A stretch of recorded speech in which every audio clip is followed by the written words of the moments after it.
जी जनाब, गर्मा गर्म हमारा हरा भरा मटन बन के बिल्कुल रेडी है।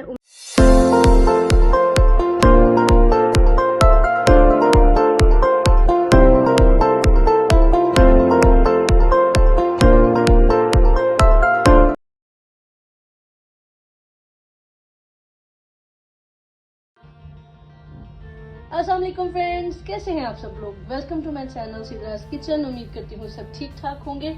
आज एक बहुत ही मजेदार सी रेसिपी के साथ आपके सामने हाजिर हूँ। आज मैं बनाऊंगी आपके लिए हरा भरा मटन, यानी कि ग्रीन मटन आज हम बनाएंगे। बहुत ही मजेदार रेसिपी है। पूरी वीडियो देखिएगा ताकि आपको सही से सारी वीडियो जो है, सारी रेसिपी समझ आ जाए। तो चले मैं आपको इसके इंग्रेडिएंट्स बताती हूँ। इसके इंग्रेडिएंट्स इंतहाई सिंपल, बहुत ही कम मटेरियल है, बहुत ही कम चीज़ों में ये बनेगा और बहुत ही मज़ेदार बनेगा। तो मटन है ऑब्वियसली, तो उसके लिए मैंने लिया है 1 किलो मटन। इसको वॉश कर लें। अगर इसमें आपके पास ऑप्शन है, आप चाहें तो इसको बोनलेस बना सकते हैं, और अगर आप चाहें तो इसको विद बोन्स भी बना सकते हैं। तो मेरे पास जो मटन है ये मिक्स मटन है, और इसके अंदर जाएगा हरा धनिया थोड़ा ज़्यादा, यानी कि ये तकरीबन 2 कप के करीब मेरे पास हरा धनिया है।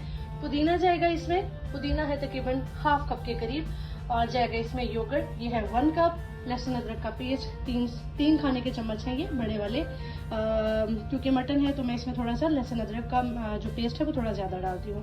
और इसके साथ जाएंगी ग्रीन चिली, और साथ में जाएगा सॉल्ट। और basic ingredient oil, cooking oil या घी, जिसमें भी आप खाना बनाते हैं वो तो ऐड होता ही है। तो चलिए अब हम इसको पकाने की तरफ चलते हैं। मटन को मैंने डाल दिया है प्रेशर कुकर में, और अब मैं इसमें डालूंगी तकरीबन 2 कप पानी। अब हम इसमें ऐड करेंगे लहसुन और अदरक का पेस्ट और salt as per your taste, जैसे आपको पसंद है। मेरे पास ये 2 टीस्पून था, तो मैंने ये इसमें से अभी फिलहाल हाफ डाला है। फिर बाद में इसको अगर हमें ज़रूरत होगी तो डाल देंगे। पानी आपने बहुत ज़्यादा नहीं डालना, लेकिन बाज़ दफ़ा ऐसा होता है कि मटन जल्दी भी गल जाता है और बहुत ज़्यादा टाइम भी ले लेता है, तो उसके अकॉर्डिंग आप पानी को एडजस्ट कर लें। मैंने इसमें 2 कप डाले हैं। अब मैं इसको प्रेशर कुकर लगा दूंगी इसमें, और आपने कुछ भी नहीं डालना, सिर्फ लहसुन अदरक का पेस्ट और नमक डाल के इसको हम मिक्स करेंगे। और उसके बाद मैं आपको दिखाती हूँ। नमक मैंने डाला था, लहसुन अदरक का पेस्ट हमने इसे मिक्स कर दिया, और अब मैं इसको लगा दूंगी प्रेशर पे, यानी कि बेसिकली हमें इसे गलाना है अच्छा वाला।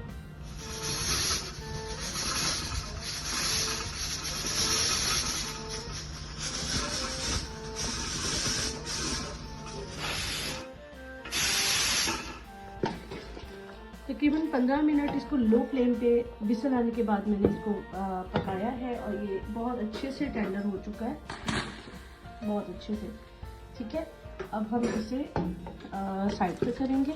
और जो मैंने आपको बाकी की चीज़ें दिखाई थी, वो मसाले जो हमें इस मटन में डालने हैं, तो एक साइड पे जो हम मटन के अंदर पानी है उसको ड्राई करेंगे, और दूसरी साइड पे हम इन चीज़ों का पेस्ट बना लेंगे। तो पेस्ट बनाने के लिए सबसे पहले जो मैंने आपको धनिया दिखाया था, उस धनिया को हम डालेंगे मिक्सी में। डाला पुदीना, साथ में इसके जाएंगी आपके टेस्ट के अकॉर्डिंग ग्रीन चिलीज, यानी कि ये मैंने 4-5 ली हैं। और इसको पेस्ट बनाने के लिए हम इसमें डालेंगे योगर्ट में इसमें से थोड़ा सा ऐसे ऐड कर दूंगी, बाकी का हम वैसे मटन के अंदर डाल देंगे। गोश्त गल गया था, पानी खुश्क हो गया था, तो मैंने दूसरे पैन को ऊपर रखा चूल्हे पे, और अब हम इसके अंदर डालेंगे थोड़ा सा ऑयल।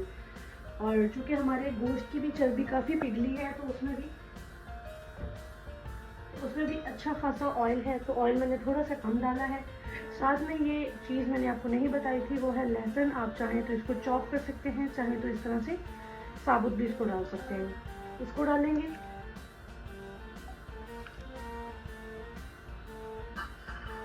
थोड़ा सा गर्म होने देंगे पैन को, और इसके बाद हम इसके अंदर जो हमारा गोश्त है वो उसको हम ऐड कर लेंगे। ऑयल हमारा हो गया है गर्म। अब हम ये जो गोश्त है इसको हम डालेंगे कढ़ाई में।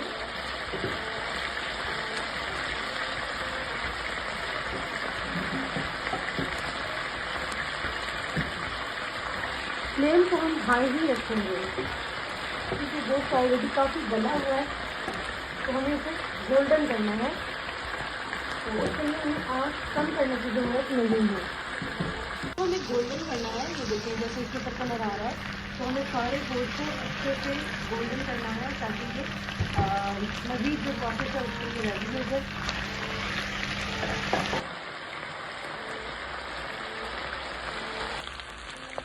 गोश्त हमारा अच्छे से भुन गया है और गोल्डन भी हो गया है, देखें अच्छे से गोल्डन हो गया। अब हम इसके अंदर हरा मसाला जो मैंने बना के रखा था वो हम डाल देंगे।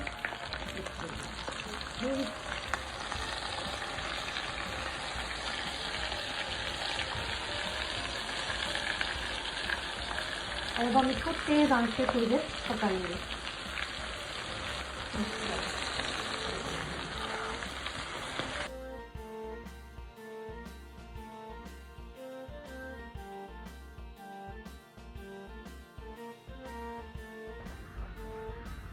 जी जनाब, गर्मा गर्म हमारा हरा भरा मटन बनके बिल्कुल रेडी है। उम्मीद करती हूँ कि ये आपको रेसिपी बहुत अच्छी लगेगी। आप इसको लाजमी ट्राई कीजिए गर्मा गर्म नान के साथ, रोटी के साथ, पराठे के साथ। बहुत ही मज़ेदार रेसिपी है। मेरे चैनल सिद्राज किचन को लाजमी सब्सक्राइब करें, लाइक करें, शेयर करें, कमेंट करके अपनी राय का इज़हार ज़रूर कीजिए। नेक्स्ट किसी ब्लॉग के साथ या किसी कुकिंग रेसिपी के साथ मिलती हूँ। अपना बहुत ख्याल रखिएगा। अल्लाह हाफिज़।